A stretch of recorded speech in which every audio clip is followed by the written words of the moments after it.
దేవుని వాక్యంలో నుండి 146వ కీర్తన 146వ కీర్తన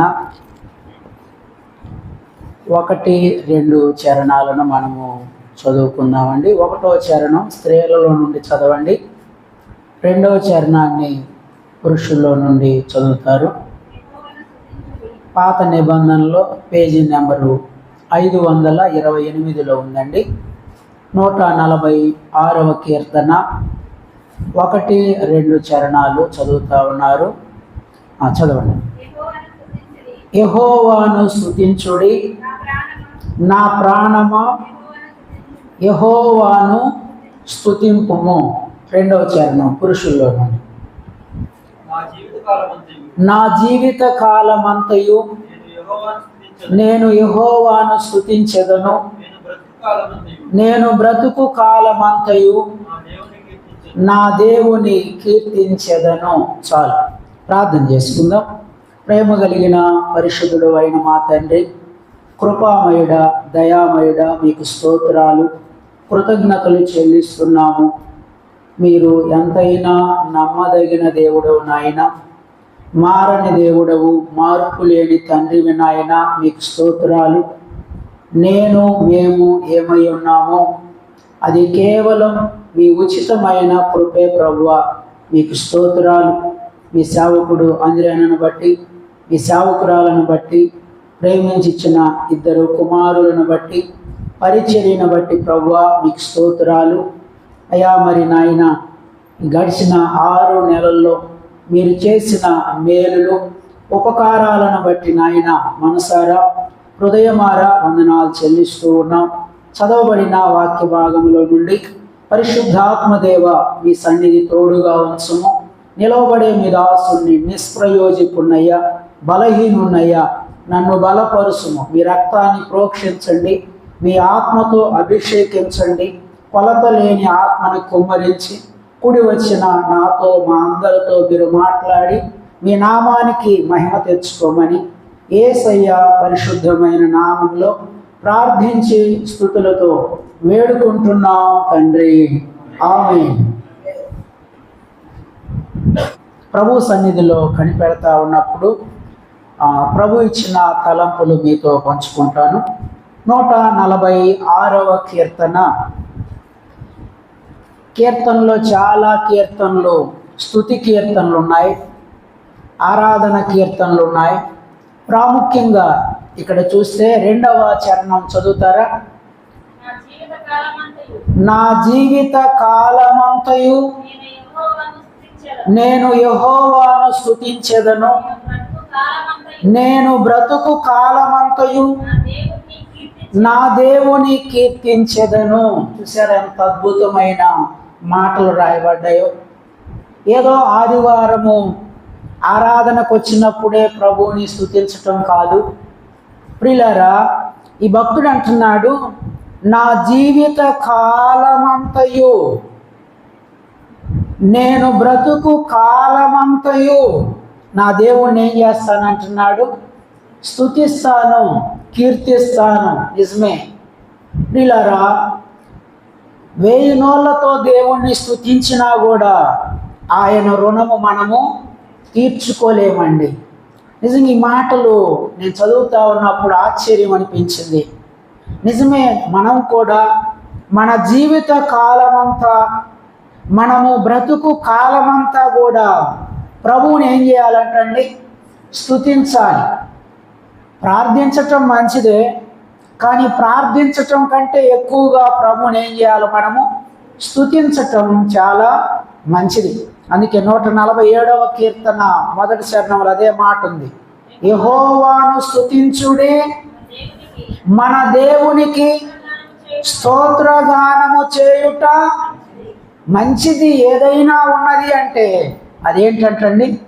ప్రభువు నీ జీవితంలో చేసిన మేలులు, అది చిన్నదైనా కావచ్చు, పెద్దదైనా కావచ్చు, ఆ మేలులు మర్చిపోకుండా ప్రభువుని స్తుతించటం అనేది మన జీవితంలో చాలా మంచి కార్యం, చాలా మంచి కార్యం. నీవు ఈ రోజు నుంచి ఈ మాట గుర్తుపెట్టుకోండి, నీవు ఈ రోజు నుంచి నా ప్రాణమా తినుము త్రాగుము సుఖించుము అనకుండా, ఈ మాటలు జాగ్రత్త వినండి. నీవు ఈ రోజు నుంచి, నేను ఈ రోజు నుంచి నా ప్రాణమా తినుము త్రాగుము సుఖించుము అనకుండా మరి ఏమనాలి? నా ప్రాణమా నిన్ను సృష్టించిన దేవుడు చేసిన ఉపకారములలో దేనిని మరువకు అని చెప్పగలిగితే ఎంత మేలు.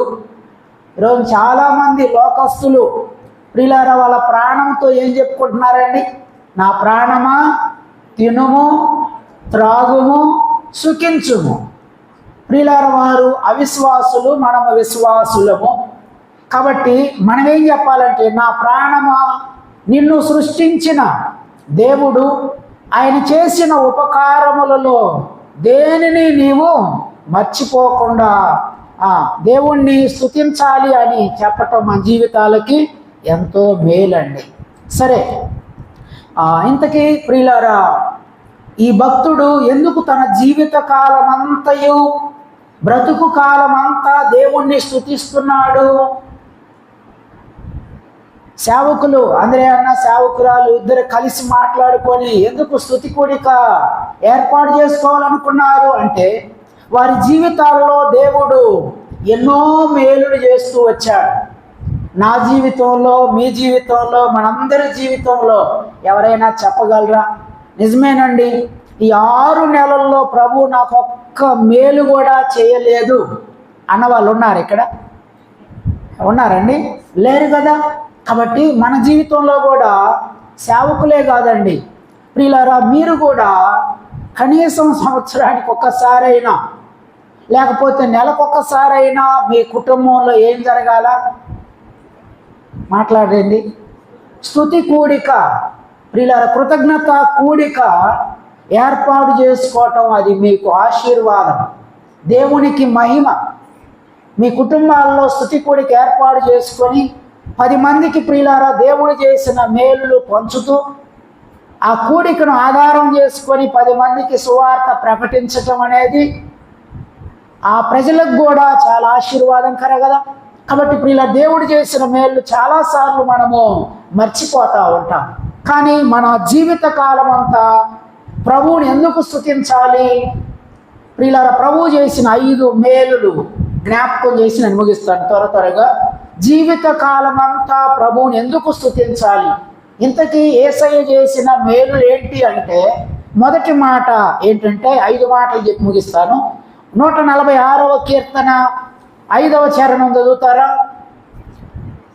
ప్రభువు చేసిన మేలులు ఏంటయ్యా నీ జీవితంలో, నా జీవితంలో, సేవకుని కుటుంబంలో అని మనం ఆలోచిస్తే 5 రకాల మేలు చాలా చేశాడు. కానీ మెట్టుకు ప్రియులారా ఒక 5 మాటలు జ్ఞాపకం చేసుకుందాం. 146వ కీర్తన 5వ చరణం. ఎవనికి యాకోబు దేవుడు సహాయుడగునో. ఆగుదాం. ఏంటంటండి? ఎవనికి యాకోబు దేవుడు సహాయుడగునో. ఈ కీర్తన రాసినటువంటి కీర్తనాకారుడు జీవిత కాలమంతయు బ్రతుకు కాలమంతయు నా దేవుణ్ణి నేను స్తుతిస్తాను అని ఎందుకు చెప్తున్నాడంటే, ఆ భక్తుని జీవితంలో ప్రభు ఏం చేస్తూ వచ్చాడంట? సహాయము చేసే దేవుడుగా ఉన్నాడు. మన దేవుడు ఎవరు చెప్పండి?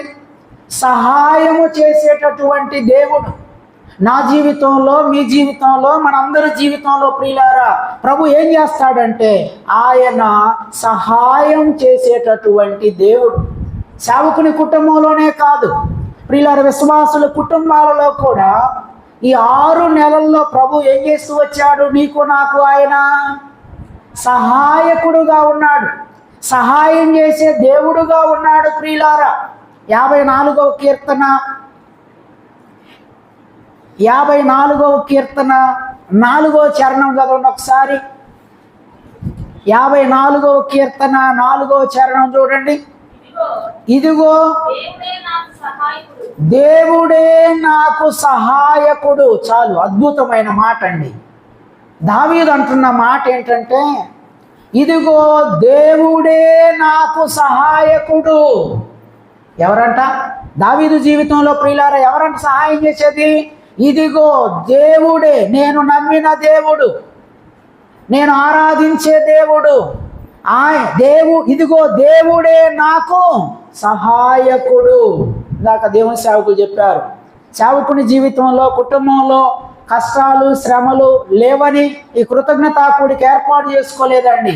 నిజంగా సేవకుని కుటుంబంలో ప్రియులారా ప్రతి కుటుంబంలో కూడా, విశ్వాసుల కుటుంబాల్లో కూడా ఎన్నో ప్రతికూల పరిస్థితులు ఉంటాయి. అయితే మన దేవుడు ఎవరయ్యా అంటే దావీదు అంటున్నాడు, ఇదిగో దేవుడే నాకు సహాయకుడు. యేసయ్యను నమ్మిన ప్రతి ఒక్కరి జీవితంలో ఆయన ఏం చేస్తా ఉన్నాడు చెప్పండి? సహాయం చేస్తాడు.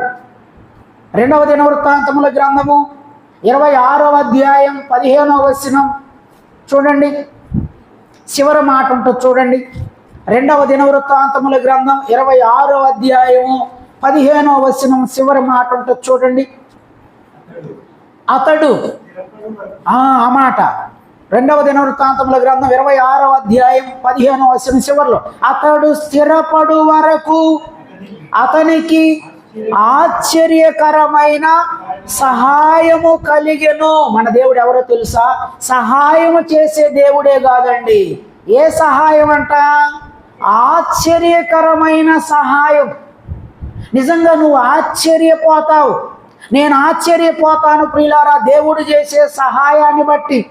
కొన్నిసార్లు మనం అనుకుంటా ఉంటాం, వాళ్ళు సహాయం చేస్తారేమో, వీళ్ళు సహాయం చేస్తారేమో. కొన్నిసార్లు ప్రియులారా మన మనసులో ఒక మనిషి ఉండొచ్చు ప్రియులారా, కానీ దేవుడు మన మనసులో మనం ఆలోచించినట్లుగా ఊహించినట్లుగా ఆ మనిషి ద్వారా మనకి సహాయం దొరకదు. కానీ కొన్నిసార్లు ప్రియులారా మనము నిజంగా అనుకోని రీతిలో దేవుడు ఏం చేస్తాడంట?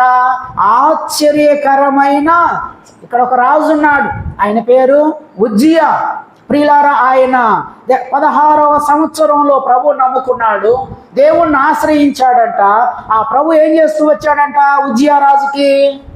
వ్యవసాయములోను తన రాజ్యములో ప్రియులారా ఆశ్చర్యకరమైన సహాయం చేస్తూ వచ్చాడు.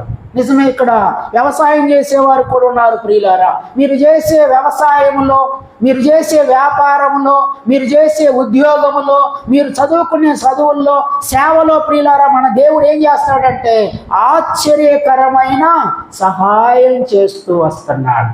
మొన్న ఈ మధ్య ఒక సేవకుడు, ఒక పాస్టర్ గారు సాక్ష్యం చెబుతున్నాడు. వాళ్ళకిద్దరు అబ్బాయిలు, పెద్ద అబ్బాయి బీటెక్ చదువుతూ ఉన్నాడు, ల్యాప్టాప్ అవసరం అంట. అవసరం కొనే స్తోమత లేదంట. ప్రార్థన చేస్తూ ఉన్నారంట సేవకుడు సేవకురాలు, ప్రభువా ల్యాప్టాప్ అవసరం అయ్యా, అది కొనటానికి మా దగ్గర డబ్బులు లేవు ప్రభువా అని వాళ్ళు ప్రార్థన చేస్తూ ఉంటే కొన్ని దినాల నుండి ఆ సేవకుడు చెప్పిన సాక్ష్యము ఏమండి, ఆ సేవకుడి వాళ్ళ పెద్దన్నయ్య వదిన ప్రియులారా వాళ్ళకిద్దరు పిల్లలు, వాళ్ళు జాబులు చేస్తూ ఉన్నారంట. వాస్తవానికి ఆ పాస్టర్ గారు చెప్పిన మాట, వాళ్ళ వదిన గారు వాళ్ళ నాన్న ఇంటికి వచ్చిన ప్రియులారా వాళ్ళ నాన్నగారికి కూడా సరిగా అన్నం పెట్టదంట. అటువంటి మనస్తత్వం కలిగినటువంటి వదిన. దేవుడు వీళ్ళు ప్రార్థన చేస్తూ ఉంటే సేవకుడు సేవకురాలు ప్రియులారా వాళ్ళ అన్నయ్య వాళ్ళిద్దరు అబ్బాయిలు ఉద్యోగాలు చేస్తున్నారంట.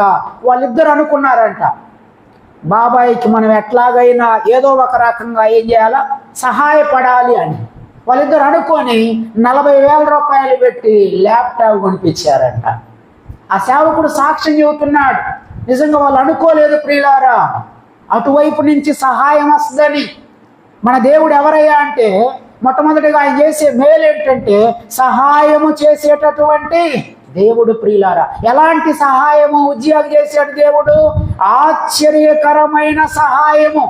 ఈరోజు ప్రియులారా మీ జీవితాల్లో మన జీవితాల్లో కూడా ప్రభు ఆశ్చర్యకరమైన సహాయం చేసే దేవుడుగా ఉన్నాడు. కాబట్టి ఈ 146వ కీర్తనలో ఉన్న భక్తుడు ఏమంటున్నాడు? నా జీవిత కాలమంతయు, నా బ్రతుకు కాలమంతయు ఆశ్చర్యకరమైన సహాయం చేసే దేవుణ్ణి నేనేం చేస్తున్నా? స్తుతిస్తూ ఉన్నాను. ఆ భక్తుని జీవితంలో కాదు, నీ జీవితంలో, నా జీవితంలో కూడా ప్రభు ఏం చేస్తా ఉన్నాడంటే సహాయము చేసేటటువంటి దేవుడు. అంత మాత్రమే కాదు, ద్వితీయోపదేశకాండం 33వ అధ్యాయము 26వ వచనం చూడండి.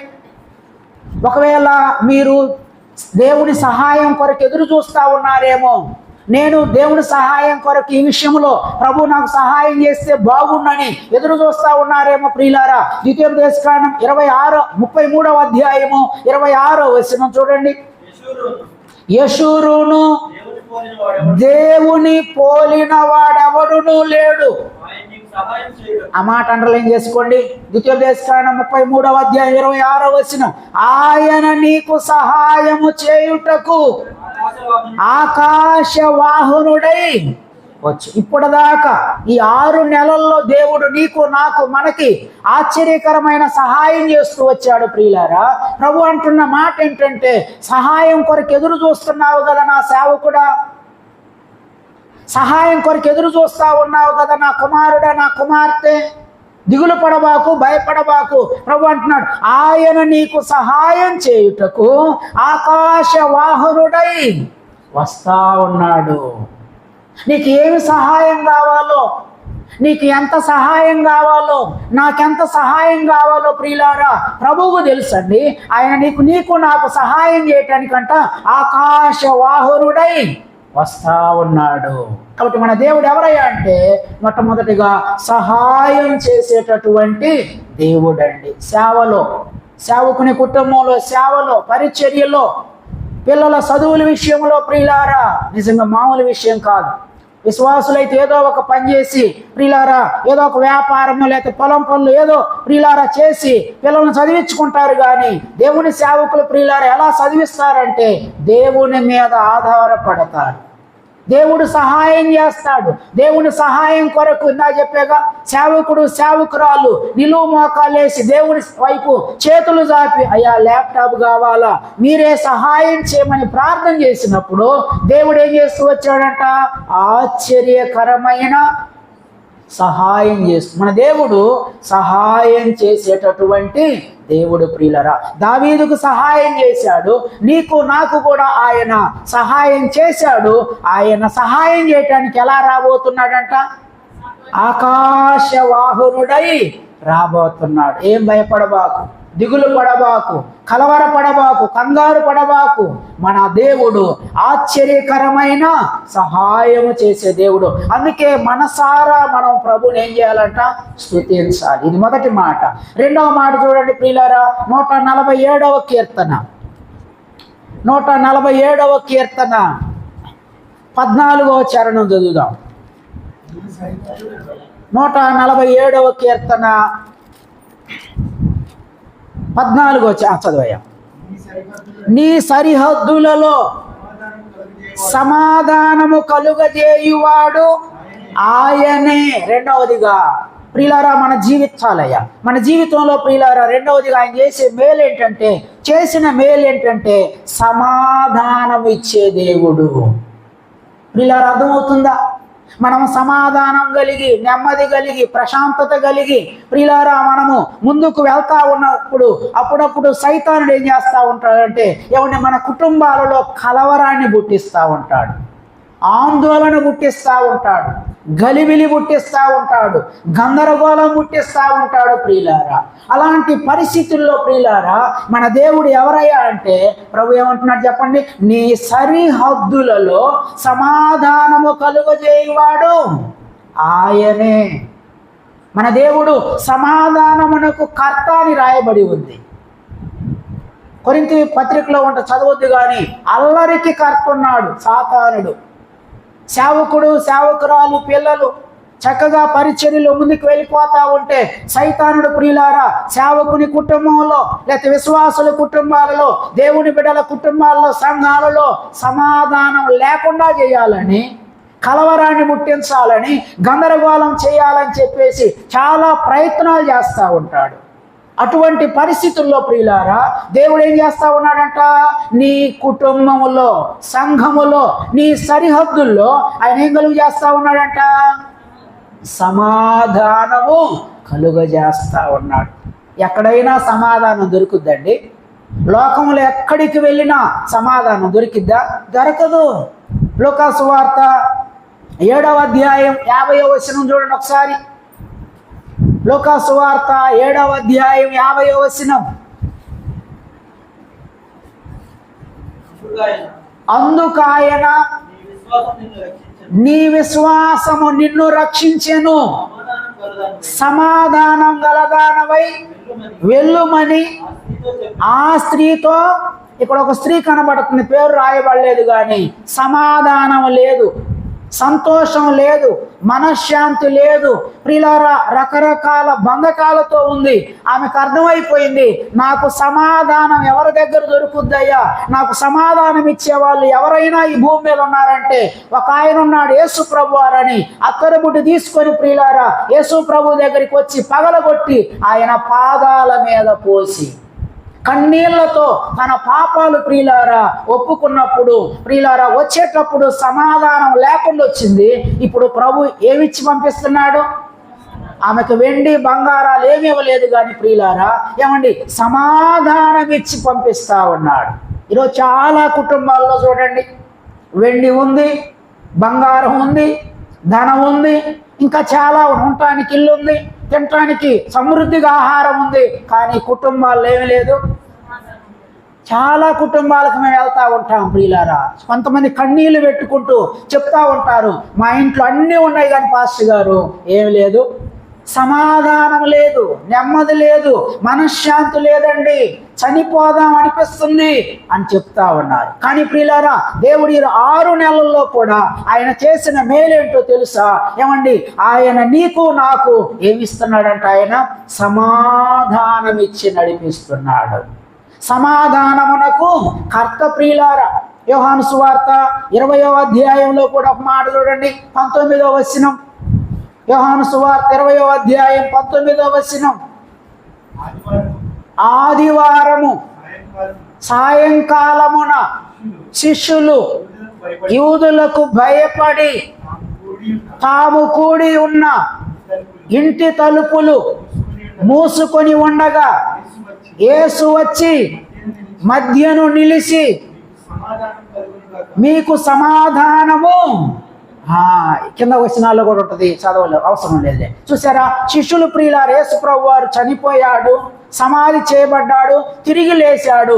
యూదులకు భయపడి ఇప్పుడు శిష్యులు ఒక ఇంట్లో గడగడగడ వణుకుతూ కలవరంతో భయముతో ఆందోళనతో ఉంటే ప్రియులారా మూసిన తలుపులు మూసినట్లుగానే ఉన్నాయి. ఇదిగో నా శిష్యులు, నా పిల్లలు కలవరం సమాధానం లేకుండా భయముతో ఉన్నారని తలుపులు వేసినట్టే ఉన్నాయి. యేసయ్య వాళ్ళ దగ్గరికి వెళ్ళి వాళ్ళతో చెప్పిన మాట ఏంటి చెప్పండి?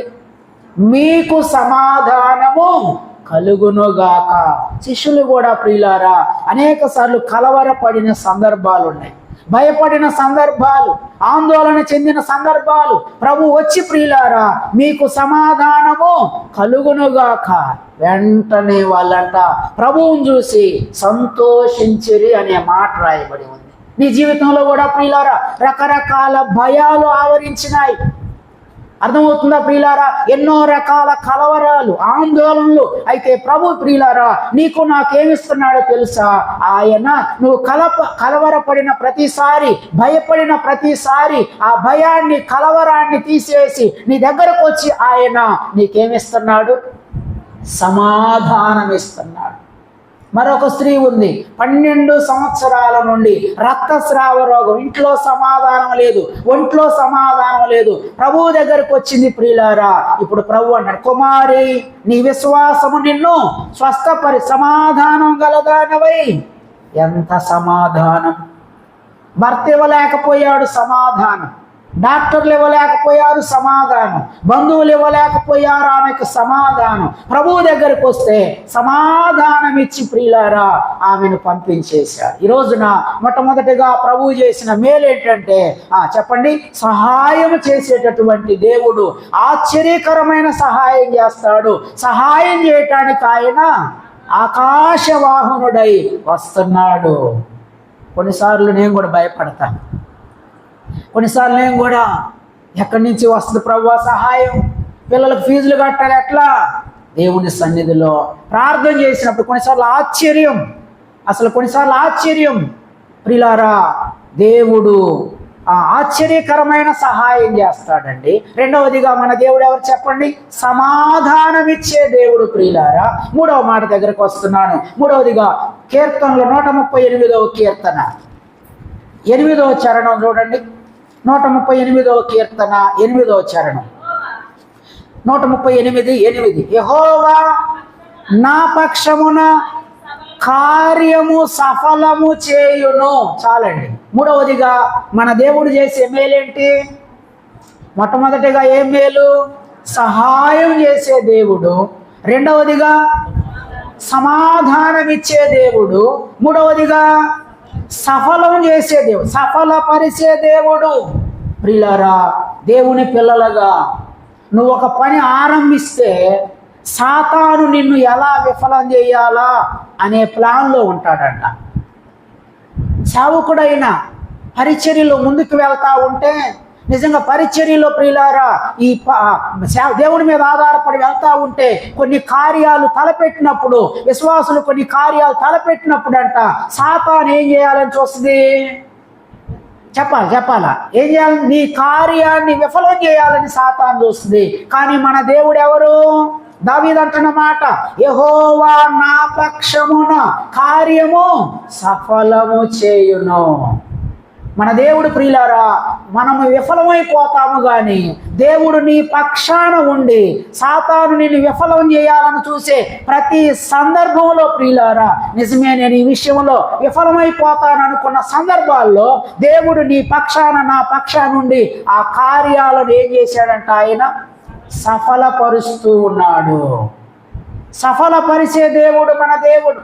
ఎందుకంటే దేవుడు నీ పక్షాన ఉన్నాడు కాబట్టి ప్రియులారా ఆ కార్యము సఫలమవుతా ఉంది.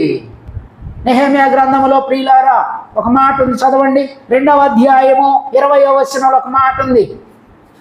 నెహెమ్యా గ్రంథం 2వ అధ్యాయం 20వ వచనం, భారముతో యెరూషలేము వచ్చి పడిపోయిన ప్రాకారాలు ప్రియులారా ఆయన కడతా ఉంటే ఏమండి అక్కడ శత్రువు దాడి చేస్తా ఉంది. చూడండి నెహెమ్యా గ్రంథం 2వ అధ్యాయం 20వ వచనం, అందుకు నేను ఆకాశమందు నివాసి అయిన దేవుడు తానే మా యత్నమును. చాలండి. ఏంటంట? తానే మా ప్రయత్నం, తానే మా యత్నాన్ని ఏం చేస్తున్నాడంట? నిజంగా నువ్వు ప్రియులారా ఏదో ఒక పని మొదలు పెడితే ప్రియులారా, కట్టే పని నువ్వు మొదలు పెడితే సేవకురాలు సంఘాన్ని కట్టాలని ఎంత భారముతో ఆత్మల పట్ల ముందుకు వెళ్తా ఉంటే సాతాను ఏం చేస్తుందంటే దీన్ని ఎలాగైనా కూలగొట్టాలా, పడగొట్టాలా, అదే ప్లాన్. నెహెమ్యా గారు కూడా వచ్చి యెరూషలేము యొక్క గోడలు కడదాం, ప్రాకారాలు కడదాం అన్నప్పుడు వీళ్ళ అక్కడ కొంతమంది శత్రువులు తయారై వాళ్ళ ప్రయత్నాన్ని విఫలం చేయాలని చూస్తే నెహెమ్యా అంటున్నాడు, ఆకాశమందున్న దేవుడు తానే మా యత్నమును సఫలం చేస్తాడు. ప్రియులారా నువ్వు ప్రయత్నించావు, నీ ప్రయత్నాలను ఆయన ఏం చేస్తూ వచ్చాడంట? సఫలపరుస్తూ వచ్చాడు.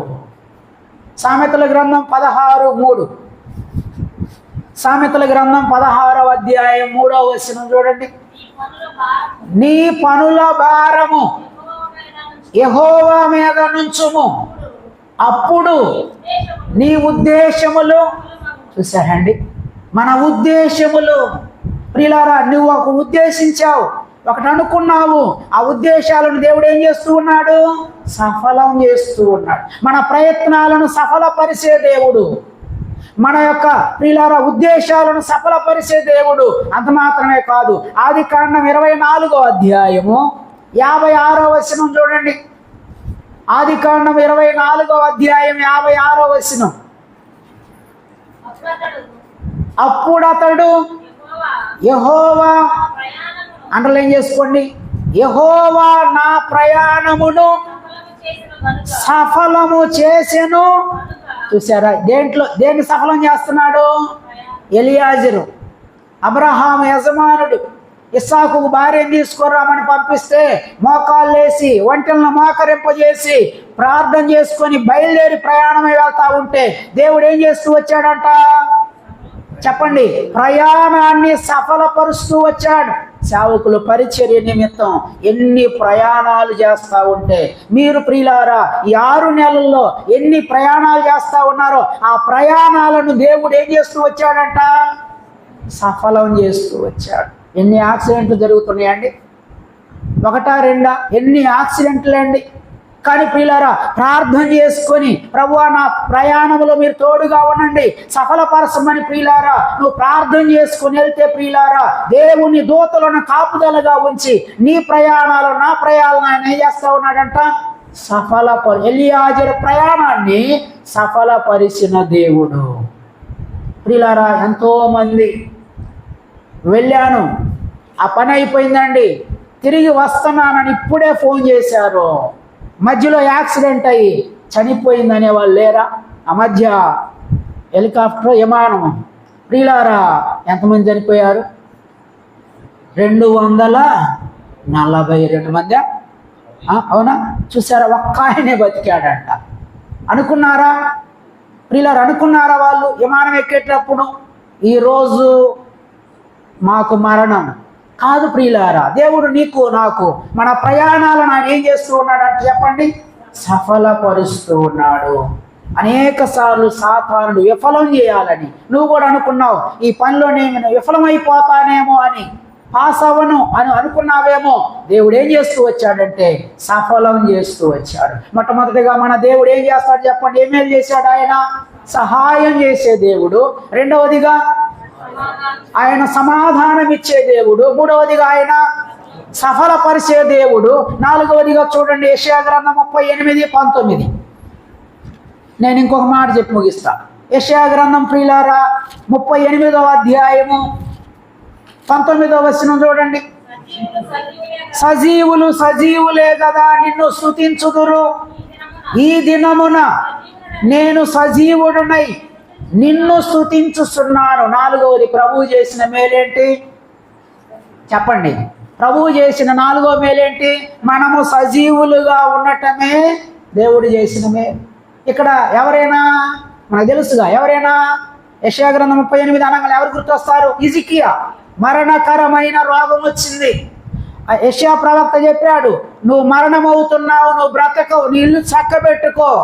కన్నీళ్లు గార్చి దేవుని సన్నిధిలో మొరపెట్టుకున్నాడు. దేవుడు 15 సంవత్సరాలు ఆయుష్ ఇచ్చాడు. అప్పుడు ప్రియులారా ఆయుష్ ఇచ్చినటువంటి దేవుణ్ణి ఆయన అంటున్నాడు, సజీవులు సజీవులే కదా నిన్ను స్తుతించుదురు, ఈ దినమున నేను సజీవుడనై నిన్ను. కొంతమంది అంటారు దేవుడు నాకేం మేలు చేశాడండి. కొంతమంది నిజంగా నిష్కారణంగా ప్రియులారా నిష్కారణంగా ప్రియులారా తృణీకారంగా మాట్లాడతారు. దేవుడు నాకేమేలు చేశాడు? ఈరోజు అసలు నువ్వు బ్రతికి ఉండటమే, నేను బ్రతికి ఉండటమే, మనము సజీవులుగా ఉండటమే దేవుడు చేసిన మేలండి. నీకంటే జ్ఞానము కలిగిన వాళ్ళు, నీకంటే అందం కలిగిన వాళ్ళు, నీకంటే డబ్బు కలిగిన వాళ్ళు ప్రియులారా ఎంతో ప్రియులారా వాళ్ళు చనిపోయారు, కాలగర్భంలో కలిసిపోయారు. 2025వ సంవత్సరం జూన్ నెల, ఈరోజు తారీఖు ఎంత? 30. ఈరోజు నువ్వు సజీవురాలుగా ఉన్నావంటే ప్రియులారా, హిజ్కియా సజీవుడుగా ఉన్నాడంటే ఎవరంట? అయ్యా ఈ దినమున నేను సజీవున్నై నిన్ను స్తుతిస్తున్నాను. సజీవులుగా వచ్చే దేవుడు. మరణము తప్పించుట యెహోవా వశం. ప్రియులారా నువ్వు నేను తప్పించుకోలేమండి. అర్థమవుతుందా? రెప్పపాటులో చూడండి, రెప్పపాటులో దేవుడు మరణం నుంచి అనేక పర్యాయములు నిన్ను నన్ను తప్పిస్తూ వచ్చాడు. 116వ కీర్తన చదవద్దులే గాని భక్తుడు, మరణము నుండి నా ప్రాణమును, కన్నీళ్లు విడవకుండా నా కన్నులను, జారి పడకుండా నా పాదములను నేను తప్పించుకున్నాను అన్నాడా? నీవు తప్పించావు. మరణము తప్పించుట ప్రియులారా నీవు నేను మనము మరణం తప్పించుకోలేము. తప్పించుకుంటావా ప్రియులారా? ఇక్కడ తప్పించుకోవాలనుకుంటే ఎక్కడికన్నా వెళ్ళి మరణం మింగేస్తుంది. కానీ ఈ రోజున 4వది ప్రభువు చేసిన మేలు ఏంటంటే నిన్ను నన్ను మనల్ని ఆయన సజీవులుగా ఉంచాడండి. కానీ ప్రియులారా మరణము తప్పించుట యెహోవా సజీవులుగా ఉంచుతున్నాడు. ఈరోజు నువ్వు సజీవురాలుగా ఉన్నావంటే, ఈ రోజున ప్రియులారా నీ ఇంట్లో వాళ్ళు సజీవులుగా ఉన్నారంటే అది దేవుడు చేసిన మేలు కాదా? ఈరోజు ప్రియులారా ఎన్నో కుటుంబాలలో ప్రియులారా మరణం మింగివేయబడిన వాళ్ళు లేరా? మరణించారు అని చెప్పేసి ఏడ్చే వాళ్ళు లేరా? అలాంటి పరిస్థితి నీకు నాకు రాకుండా ప్రభు నిన్ను నన్ను ఏం చేస్తున్నాడు? ఆయన సజీవులుగా ఉంచుతున్నాడు. మొట్టమొదటిగా దేవుడు చేసిన మేలేంటి? సహాయం చేసే దేవుడు. రెండవదిగా సమాధానం ఇచ్చే దేవుడు. మూడవదిగా సఫలపరిచేటటువంటి దేవుడు. నాలుగవదిగా సజీవులుగా కాపాడుతున్న దేవుడు. ఐదవదిగా చూస్తే కీర్తనలు 30వ కీర్తన 2వ చరణం. 30వ కీర్తన ఈ మాట చెప్పి నేను ముగిస్తున్నాను.